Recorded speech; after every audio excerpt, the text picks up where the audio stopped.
Hi, everyone, and welcome back to Brian's Horror Corner, and welcome to this horror DVD movie review video. As part of my series where I'm taking a look at random horror movies from my DVD collection and reviewing them, ones that I haven't seen before for the month of July here. So, since we are in the middle of July almost, in the middle of summer for that matter, I figured it was time to watch a little bit of aquatic horror. So, we are going to review 47 meters down from 2016 or 2017. I think it's 2017. But yeah, this is a movie that I think I caught parts of on TV before.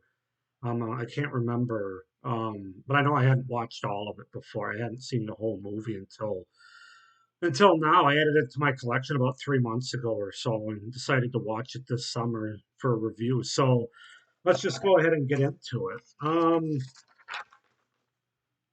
It is 2017. That's what's listed there. Before we get started, though, I will say that anytime I watch a shark movie, a quote unquote shark movie, I'm always a little bit skeptical because there's some really bad shark movies out there. Obviously, there's only been one great shark movie, and that is the original Jaws from 1975.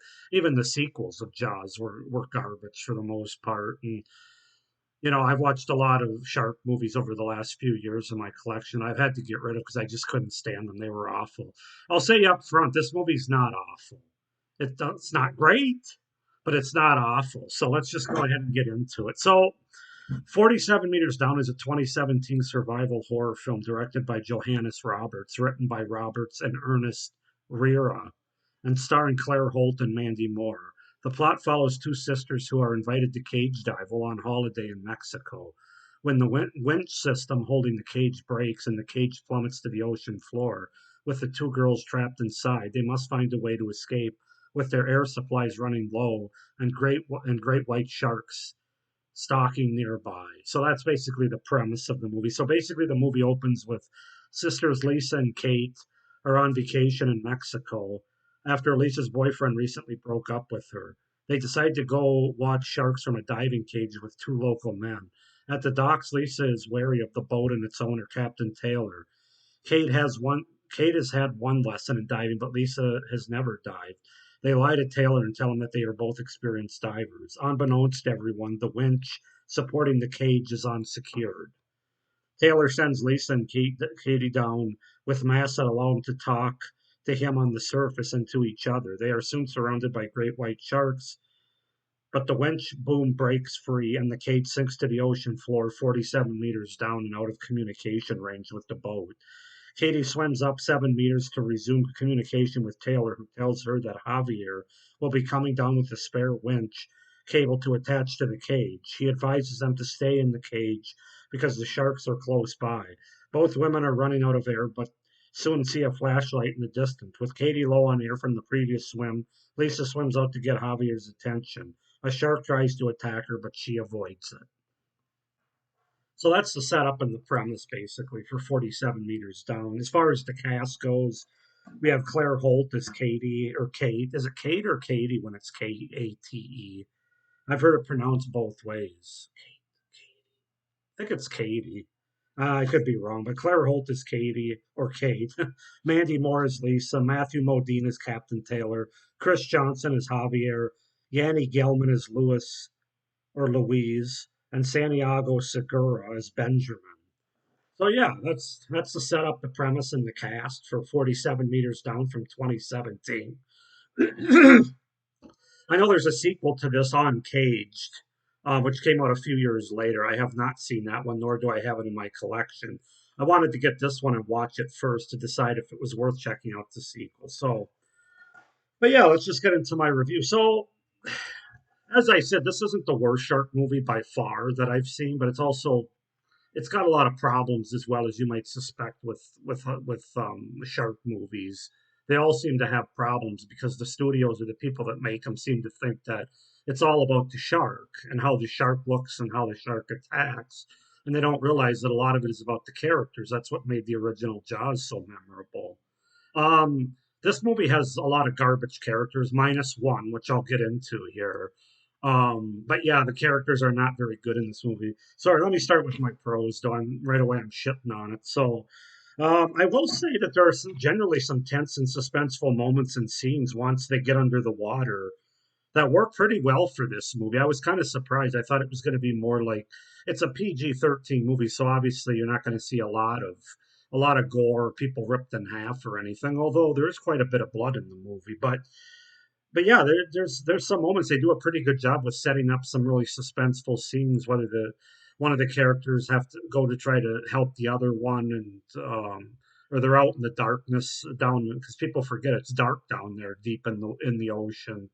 So they have to try to find their way and hope they don't run into a shark first. So, yeah, I have to say there was definitely some tense and suspenseful ones. I wouldn't say scary; it's not scary, but definitely suspenseful. So that was one pro I can have for this movie because I've seen a lot of other shark movies that aren't even suspenseful. So the look of the shark works pretty well, I thought, for the most part. I've definitely seen worse. I'm not saying it's the most amazing shark I've ever seen or sharks, because I believe there's more than one, but it works pretty well for this movie overall, I thought. And it's not overly, if it is CGI, they don't focus on it long enough to make it obvious. It probably is a little CGI'd, I'm sure, for the time this movie was made. But I don't know. It wasn't one of those obvious, like really bad looking CGI sharks, if it was. So I'll give them props for that. The shark, it's not the worst shark I've ever seen. I think the look in general under the water looks very realistic and cool. Well shot movie that has good underwater lighting and cinematography. That was one thing I was very it was very cool down there. It was very cool to see. Um when they needed lighting, when they needed darkness, when they needed different shots with hiding from the shark, things like that. I thought it was very effective. They kind of used all of their area, if you will, and they didn't skimp on that. So I thought that was really effective for the movie. I thought the score was pretty effective as well. A really one of those really thrilling type of scores that lends itself well to a survival shark kind of horror movie like this. It's not Jaws, but I thought the score was pretty effective for the most part. It helps build that tension and that suspense throughout the movie. I felt like the movie also did a pretty good job of explaining things in scientific terms that are realistic and made sense to the context of the stories. Things like the oxygen tanks, the bends, was a term that you heard quite a bit, and et cetera. Some other things too. But it seemed like they weren't just going to throw people in the water in a shark, but they actually did some research and actually found out some things that they wanted. They tried to make it accurate. I'm sure it's not. I'm sure if you actually had a real scientific diver or something, they would tell you that they botched a lot of stuff in this movie. I'm sure they did, but for the layman like myself, I thought that a lot of what they were talking about made sense to me, and so I thought that was good and appreciated. Um,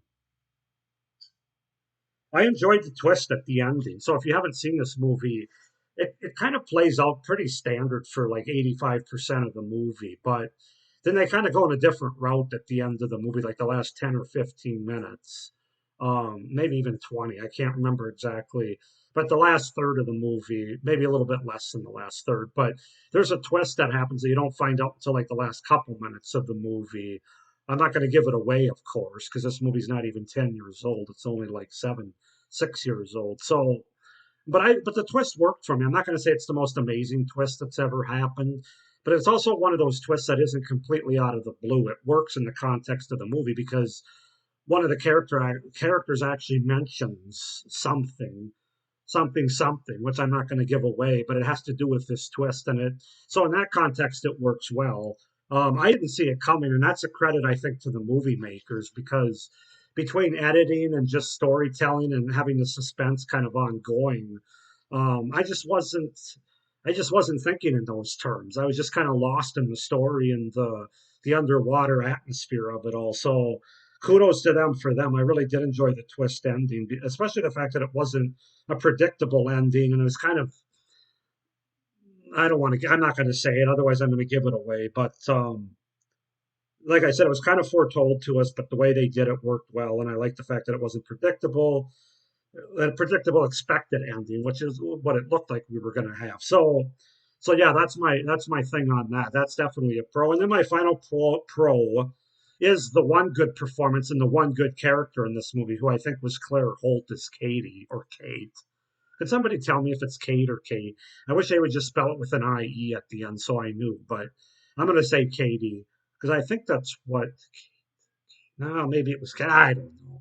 I'm not going to worry about it. Claire Holt, though, who played Katie, she did a good job. I believed her. I believed her portrayal of that character, and the character. Well, again, not none of the characters were well written or flushed out or anything like that. I thought she did a good job given what she had to work with.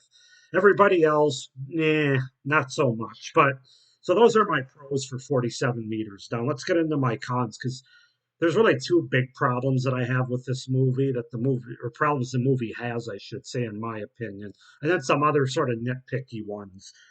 So the one big problem with this movie is the character motivations, and I'm specifically talking about the two sisters, Katie, and Lisa. The motivations that get them into this situation are really lame, and honestly, kind of hard to get behind or root for these characters as a result, because they really put themselves in harm's way over the stupidest thing. Basically, one of the characters is trying to show an ex-partner who broke up with her how exciting they can be.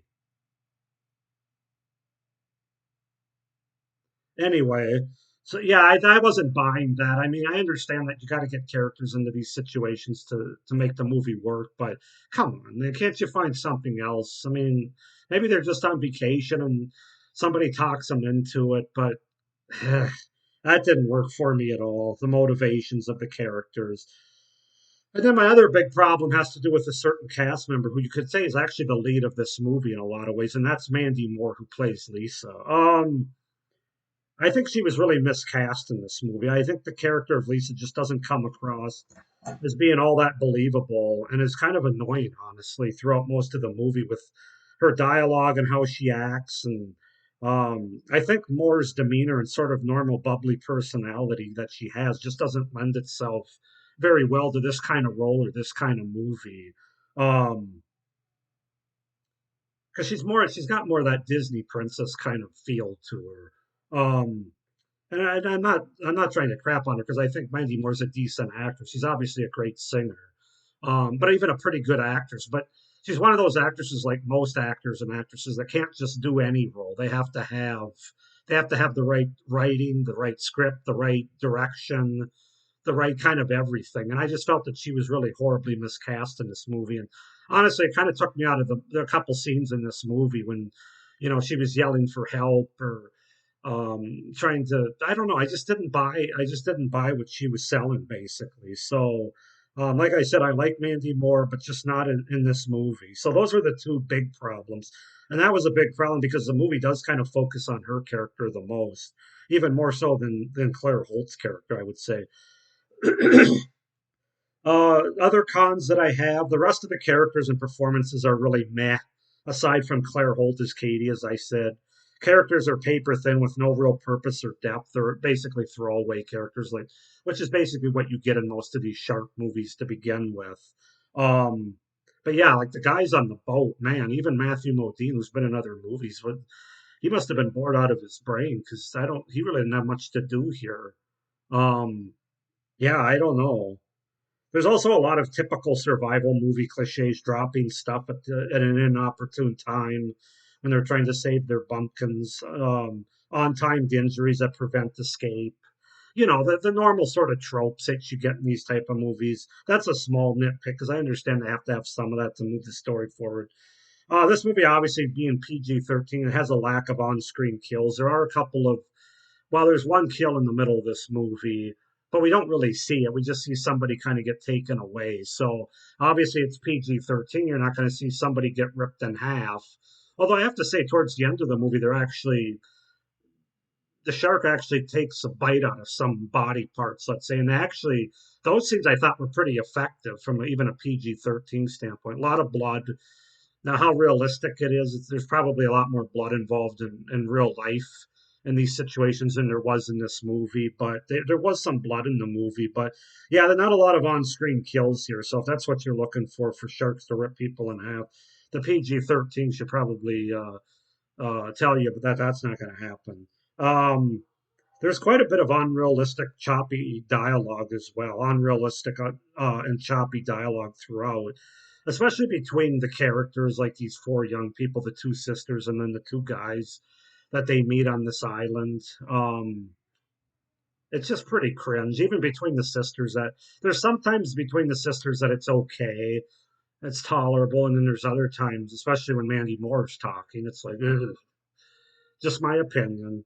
Um, and then, of course, this isn't an overly scary shark movie. Again, it's PG-13, and that rating sort of holds it back a bit from what it could ultimately be. But that's just not the kind of movie they made with these characters, these actors and actresses. So yeah, I know. So those are my cons for it. Overall, guys, it's a decent shark movie. It's a pretty good shark movie that I'm going to keep in my collection. I could see watching this every summer, once a year. There's enough here that I like, especially the underwater atmosphere, Claire Holt and the shark and some of the things like that. The twist at the end, despite its problems, I'm going to give it a 7 out of 10. I think as a shark movie, it probably gets the benefit of the doubt a little bit because there's so many worse shark movies out there. But yeah, 47 meters down, not terrible, but not great. It's kind of in that pretty good shark movie. So 7 out of 10 for 47 meters down from 2017.